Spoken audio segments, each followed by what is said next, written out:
Hi, Dr. B. This is Olivia. Hi, everybody. I'm Olivia Allen, and today I'll be teaching everybody about osteoarthritis. Osteoarthritis is a very serious joint and bone disease, and it has two nicknames, and that's OA, just like Olivia Allen, and degenerative bone disease or joint disease. Osteoarthritis is a form of arthritis that involves the wearing down of flexible tissues at the end of bones or at the end of joints. Gradually, the protective tissue begins to wear away as well, and the condition worsens over time. So, of course, people who get older in age, they would experience this disease more. And I found this information on mayoclinic.org. They were very helpful in my research. Okay, and I wanted to get a little into the history of osteoarthritis. So, some fun facts that the term osteoarthritis was actually created in 1886, and it was named by an English physician named John Kent Spender. Researchers began to grow a much greater understanding of arthritis as a whole in the 18th and 19th centuries.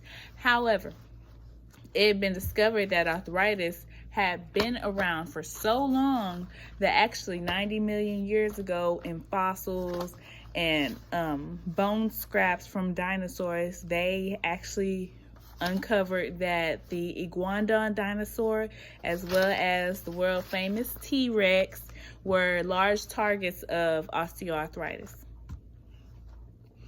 And today I will be teaching you a few symptoms of osteoarthritis, which include pain, of course, and stiffness, loss of flexibility, swelling, and tenderness. Crepitus, which is actually a grating sensation when joints move or rub together. People are more prone to fractures, bunions, spinal issues, and also weight and muscle changes.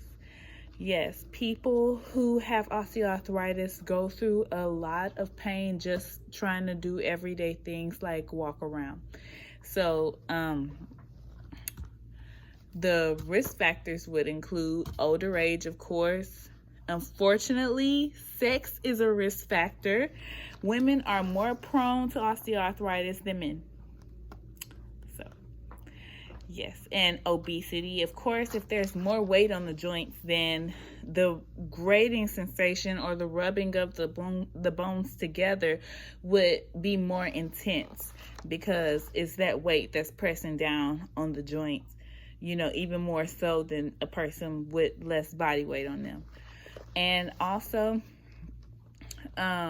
joint injuries, of course, genetics. Yes, you can acquire osteoarthritis through your family tree. You can get it genetically. Yes, you can.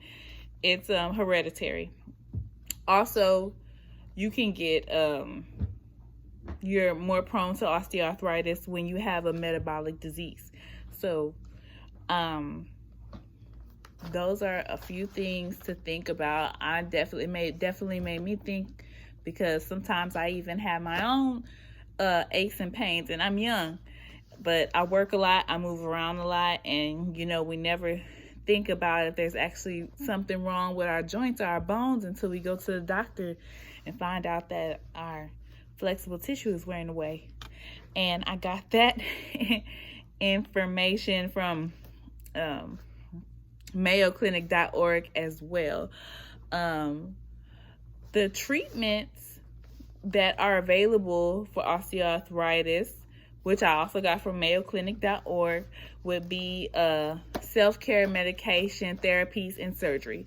So a few different types of self-care would be physical exercise, weight loss. Working out is important, especially when you have underlying health issues, because it does, lessen the possibility of them escalating to a chronic level.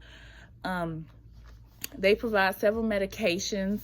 For one, non-steroidal anti-inflammatory drug, analgesic, dietary supplements, and narcotics for the pain. Then there are several therapies, including hydrotherapy, stretching, physical therapy, and acupuncture. You know, a lot of people don't think about acupuncture when it comes to a therapy, but especially with things that having to do with your bones and joints, acupuncture can be very, very helpful. Then as far as surgeries, there's a surgery called arthroscopy and joint replacement. So they will replace the whole joint if it got that bad, if it got to that extent.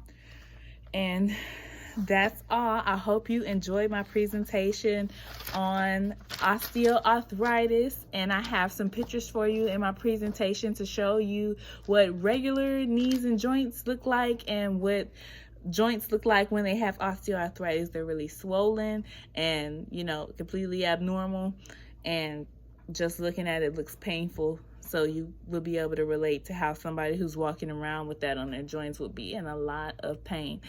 And that's all for my presentation today. I hope you enjoyed it, Dr. B, and I hope I was able to teach you something about osteoarthritis. Have a good day and be safe and stay corona free.